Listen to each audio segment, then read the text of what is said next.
আসসালামু আলাইকুম রহমতুল্লাহি ওবরকাতুহু। সম্মানিত দর্শক, শেখ হাসিনাকে নিয়ে বেশ কয়েকটি পিলে চমকানো খবর এই মুহূর্তে ইন্টারনেটে বিভিন্নভাবে প্রচারিত হচ্ছে। ভারতের একটি অনলাইন গণমাধ্যম তারা বলার চেষ্টা করছেন যে শেখ হাসিনাকে উৎখাতের পেছনে ভারতীয় গোয়েন্দা সংস্থা তাদের একটা হাত ছিল এবং মার্কিন ডিপ স্টেটের যে থিওরি পলিসি অনুযায়ী যারা এই বাংলাদেশের রেজিম চেঞ্জের ব্যাপারে দায়িত্বরত ছিলেন, যেমন পিটার ডি হাস, ডোনাল্ড লু। তো এই পিটার ডি হাস এবং ডোনাল্ড লু তাদের সঙ্গে বাংলাদেশের অনেকগুলো এনজিও, অনেকগুলো সংবাদপত্র মালিক, সম্পাদক, সাংবাদিক, এরপরে অনেকগুলো থিঙ্ক ট্যাঙ্ক, অনেকগুলো বুদ্ধিজীবী, তারা কম্বাইন্ডলি কাজ করেছে। এরা কেউ হয়তো কোনো পত্রিকায় চাকরি করেছে, কেউ টেলিভিশনে চাকরি করেছে, কেউ হয়তো কোনো গবেষণা প্রতিষ্ঠানের সেই নাম করে মূলত মানুষজনকে এই রেজিমের বিরুদ্ধে, অর্থাৎ শেখ হাসিনা রেজিমের বিরুদ্ধে খেপিয়ে তুলেছে। এজন্য আমেরিকার যে ফান্ড, গোপন ফান্ড, মিলিয়ন মিলিয়ন ডলার তারা এই বাংলাদেশে বিনিয়োগ করেছে এবং বহু মানুষ আমাদের এই সমাজে ভদ্রবেশে তারা বসবাস করছে, বা যাকে বলা হয় এখন তাদের অনেকের মুখোশ খুলে গেছে। কিন্তু তারা যে অনেকে রয়্যাল এজেন্ট ছিল, অনেকে যে আমেরিকার এজেন্ট রূপে সরকারের বিরুদ্ধে, সরকার পরিবর্তনের জন্য তারা কাজ করেছে, এটা এখন বাংলাদেশে মোটামুটি ওপেন সিক্রেট, এবং এটা ভারতের পত্রপত্রিকা প্রকাশ করে দিয়েছে। এ গেল এক। ২ নম্বর হলো যে আমরা যেটা জানি বা আমরা মোটামুটি সবাই কনভিন্সড যে এখানে আমেরিকা, বাইডেন প্রশাসন তারা শেখ হাসিনার বিরুদ্ধে দীর্ঘদিন যাবৎ প্রচেষ্টা চালিয়ে আসছিল, এবং এই যে তাদের যে প্রচেষ্টাটা চলছে এটা আমরা প্রথম জানতে পারি ইমরান খানের মাধ্যমে। ইমরান খান যখন ক্ষমতাচ্যুত হন, তিনি তখন বলেন যে মিস্টার ডোনাল্ড লু নামক একজন কর্মকর্তা, তিনি পাকিস্তানের গোয়েন্দা সংস্থা আইএসআই এবং পাকিস্তানের যে সেনাপ্রধান এখন অসীম মুনির, তার আগে যিনি ছিলেন মিস্টার বাজওয়া, তো এদের একটা কম্বাইন্ড যে চক্রান্ত, সেই চক্রান্তের ফলে ইমরান খানের নির্বাচিত সরকার ফেইল করে এবং তার বিরুদ্ধে একটা রাজনৈতিক কু তৈরি করা হয়। রাজনৈতিক কু এবং মিলিটারি কু একত্রে তাকে ক্ষমতাচ্যুত করা হয়, কিন্তু সেখানে কিন্তু গণ আন্দোলন হয়নি। কিন্তু বাংলাদেশে যেটা হয়েছে সেটা হলো পাকিস্তানে যে ঘটনাগুলো ঘটেছে সেই ঘটনার সঙ্গে সঙ্গে আবার রাজপথে জনগণের যে সম্পৃক্ততা, এটা ইন এডিশন করা হয়েছে। সবচেয়ে ভয়ঙ্কর ব্যাপার হলো যে শেখ হাসিনা যাদেরকে বিশ্বাস করতেন, ঘনিষ্ঠভাবে বিশ্বাস করতেন, চোখ বুজে বিশ্বাস করতেন, এবং মনে করা হতো যে এরা শেখ হাসিনা, সজীব ওয়াজেদ জয়, সাইমা ওয়াজেদ পুতুল, শেখ রেহানা তাদের একেবারে ঘনিষ্ঠজন, ডান হাত বাম হাত।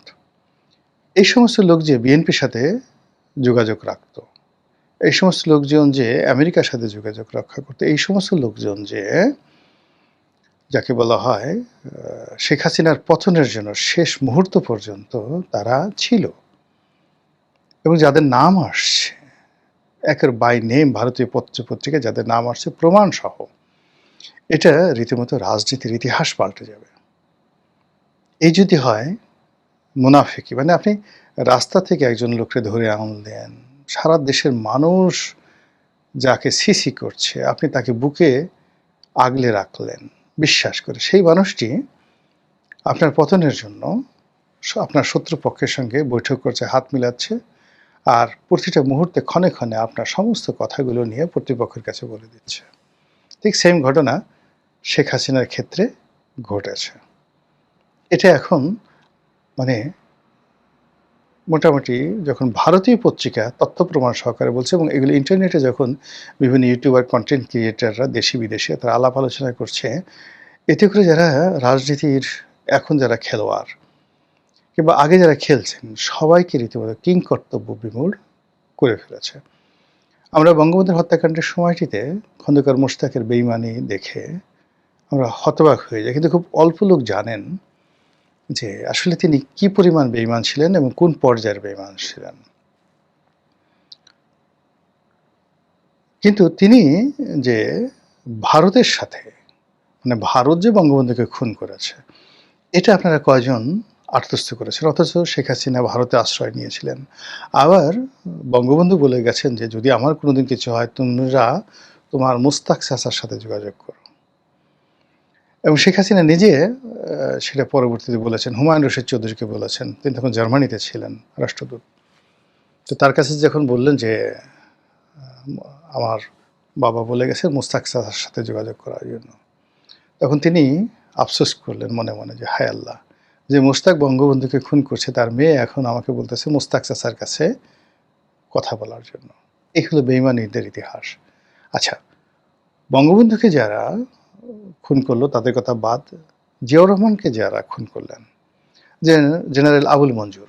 এখন জেনারেল আবুল মঞ্জুর তো মানে জিয়াউর রহমানের খুব ঘনিষ্ঠ বন্ধু ছিলেন। ভীষণ রকম ঘনিষ্ঠ বন্ধু ছিলেন। অত্যন্ত ব্রিলিয়ান্ট। তিনি কেন এই কর্মের সাথে জড়িত হয়ে পড়লেন? এরকম অসংখ্য ঘটনা। তো শেখ হাসিনার যে আ পতন, সেই পতনের সঙ্গে যে ভারতের যোগাযোগ আছে, এটা আমরা অনেকেই কিন্তু ১ম দিন থেকে বলে আসছি। এবং শুধু তাই নয়।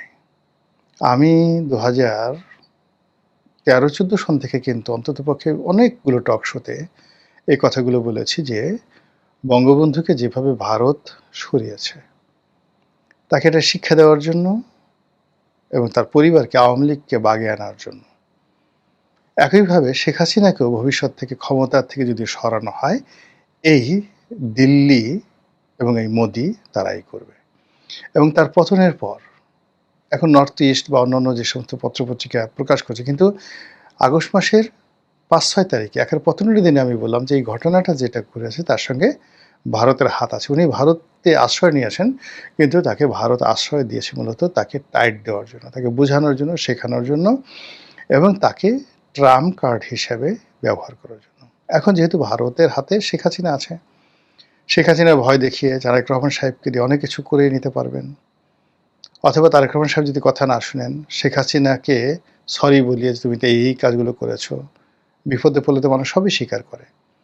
তিনি স্বীকার করলেন, হ্যাঁ, আমি যদি ভবিষ্যতে আবার ক্ষমতায় ফিরে পাই, আমি আর এই সমস্ত কাজ করব না। আমি চীনের কাছে যাব না। চীন আমাকে তো রক্ষা করেনি।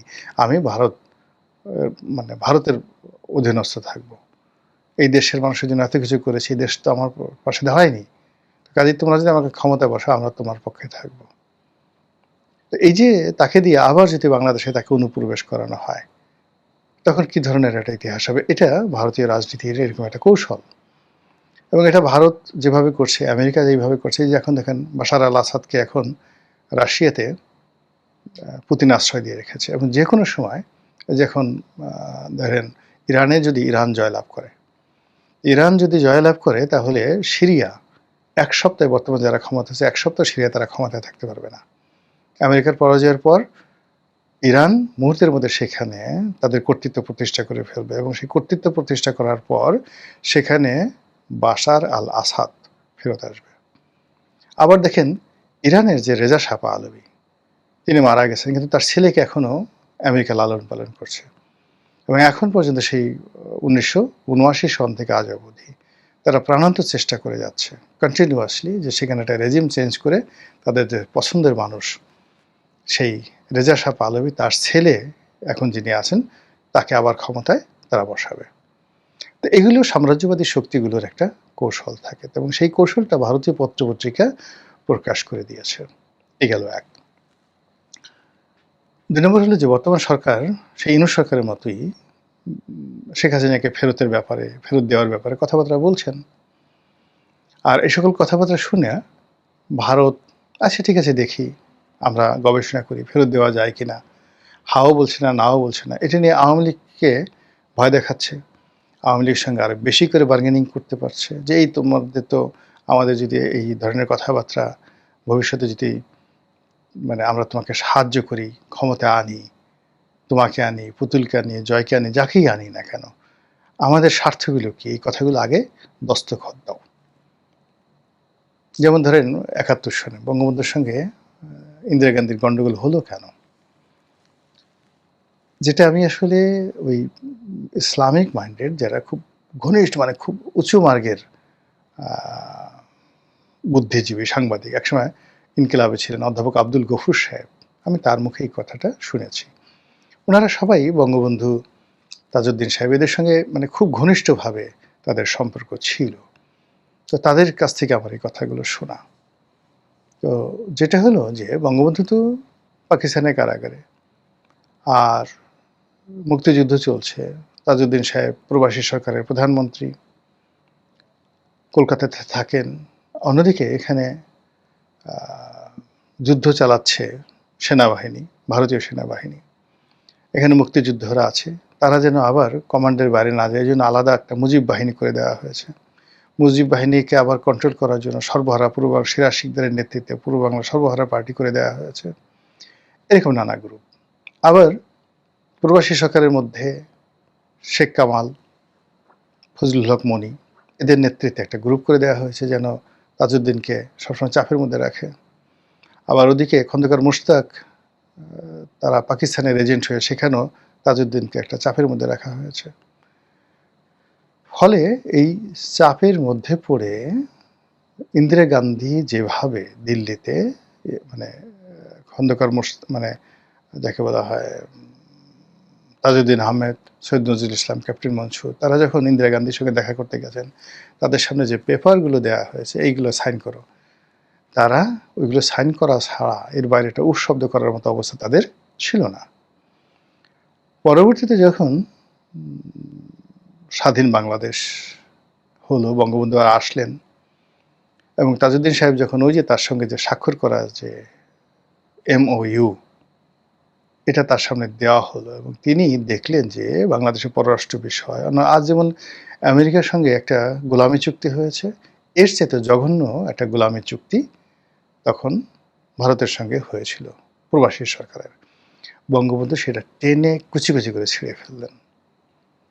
এই যে ইন্দিরা গান্ধীর সঙ্গে তার যে সম্পর্কটা নষ্ট হয়ে গেল, প্রথম সম্পর্কটা হলো তিনি তো প্রথমে একেবারে তাকে অপ্রস্তুত করে দিয়ে যেভাবে বাংলাদেশ থেকে ভারতীয় সৈন্য সেখানে তিনি ফেরত পাঠাতে বাধ্য করলেন। আর দ্বিতীয়ত হলো যে মুক্তিযুদ্ধকালীন সময় তাজউদ্দিন সাহেবের সাথে যে চুক্তিটা হয়েছিল যেটা পরবর্তীতে বঙ্গবন্ধু অ্যাপ্রুভ করবেন, সেটা না করে তিনি যখন সেটা ছিঁড়ে ফেললেন। তৃতীয়ত হলো যে OIC সম্মেলন হলো, সেখানে বঙ্গবন্ধুকে নিষেধ করা হলো আপনি যাবেন না, তিনি জোর করে সেখানে গেলেন। এই তিনটি ঘটনায় বঙ্গবন্ধুর মৃত্যু মোটামুটি নিশ্চিত হয়ে গেল। ভারত তারা যে দাবিদারি আশা করছিল শেখ মুজিবুর রহমানের কাছ থেকে সেটা তারা পায়নি। সেম ঘটনা শেখ হাসিনার ক্ষেত্রে। শেখ হাসিনা মনে করতেন যে তিনি ভারতকে দিচ্ছেন, ভারতকে তিনি যা দিচ্ছেন ভারত জীবনে সেটা আর কারো কাছ থেকে পাবে না। আর ভারত মনে করতো যে ও আমাকে কি দেবে, ওকে তো ক্ষমতায় বসিয়েছে আমি, সে দিল্লির দাসী, আমাদের জাস্ট স্লেভ, আমরা যা বলবো তাই সে করবে। আর সে বলল যে না, I am the queen, I am the empress, আমি সম্রাজ্ঞী, আমি ভারতকে ট্রানজিট দিচ্ছি, এটা দিচ্ছি, দয়া করছি। তো দুর্জনের এই যে মনস্তাত্ত্বিক জায়গাতে যখন শেখ হাসিনা দেখলেন যে তিনি আর পেরে উঠছে না, তখন তিনি বন্ধুত্ব করার জন্য ফ্রান্স ছুটলেন, বন্ধুত্ব করার জন্য রাশিয়া ছুটলেন, বন্ধুত্ব করার জন্য চীন ছুটলেন। এটা ভারত পছন্দ করেনি। কিন্তু ভারত এই মুহূর্তে কিছু করতে পারছে না। এর কারণ হলো 2014 থেকে কন্টিনিউয়াসলি সে যে একতন্ত্র প্রতিষ্ঠা করে, স্বৈরতন্ত্র প্রতিষ্ঠা করে যেভাবে দল, সরকার, রাষ্ট্র, বিচার বিভাগ, সংসদ সব ক্ষেত্রে যে একছত্রাধিপত্য প্রতিষ্ঠা করে ফেলেছিলেন সারা দুনিয়াতে, ওই ক্ষমতা কেবলমাত্র উত্তর কোরিয়ার যে নেতা কিমের সঙ্গে তার তুলনা করা যেত। এমনকি পুতিনও তার মতো এতটা ক্ষমতাধর ছিলেন না। ফলে ভারত আসলে প্রাণান্তভাবে শেখ হাসিনাকে আসলে নিয়ন্ত্রণ করতে পারেনি। তারা চেয়েছিল এই যে বঙ্গবন্ধুর জন্মশতবার্ষিকী হলো, সেই জন্মশতবার্ষিকীতে যেখানে মামুনুল হক মানে ওই যাকে বলা হয় ওই সময়টাতে যে বিরাট আন্দোলন গড়ে তুললেন ইসলামপন্থীরা, বঙ্গবন্ধুর জন্মশতবার্ষিকীর যে সমাপনী অনুষ্ঠানে প্রধান অতিথি হওয়ার জন্য নরেন্দ্র মোদী আসলেন। শেখ হাসিনা চান নাই নরেন্দ্র মোদী আসুক, কিন্তু তিনি বলতে গেলে বেহায়ের মতো তিনি আসছেন। জোর করে তিনি আসছেন। এজন্য তাকে একটা শিক্ষা দেওয়ার জন্য শেখ হাসিনা মূলত রাজপথকে গরম করলেন ডিজিএফআই দ্বারা। এবং সেখানে ডিজিএফআইয়ের পরামর্শে কিন্তু এই বায়তুল মুকাররমের উত্তর গেটে আন্দোলন শুরু হয়েছিল এবং সেই আন্দোলনকে আবার ডিজিএফআই ম্যানেজ করার জন্য মামুনুল হককে এনেছিল।